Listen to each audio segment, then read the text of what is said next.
Sorry రాము. రాజు 5వ తరగతి చదువుతున్నాడు. తాను ఎప్పుడూ నోట్స్ పెన్సిల్తోనే రాసేవాడు.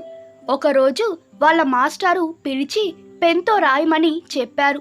దాంతో రాజు వాళ్ళమ్మ దగ్గర పెన్ కోసం డబ్బులు తీసుకున్నాడు. కానీ ఐస్ క్రీమ్ కొనుక్కొని తినేశాడు. స్కూల్కి వెళ్ళాక పెన్ విషయం గుర్తొచ్చింది.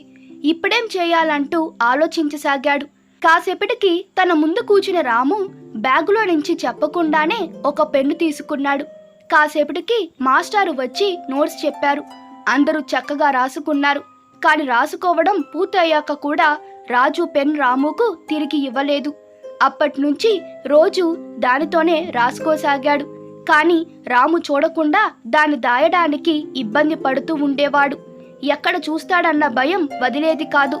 దాంతో కొన్నాళ్లకు రాజుకి ఆ పెన్ అంటేనే చిరాకేసింది. తెలియకుండా తీసుకున్న పెన్ ఇన్ని బాధలా అనిపించింది.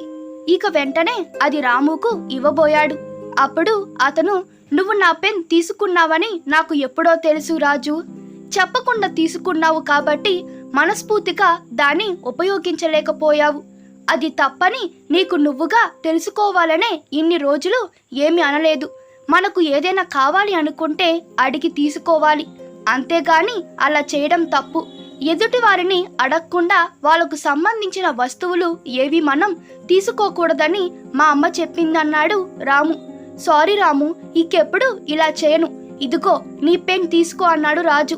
మరేం పర్వాలేదు, ఇది నువ్వే ఉంచుకో, ఇంకోసారి ఇలా చేయకు అంతే అన్నాడు రాము. ఈ కథ మీకు నచ్చినట్లయితే మీ అభిప్రాయాలు కామెంట్ తెలపండి. Please like, share and subscribe to my channel. Thank you.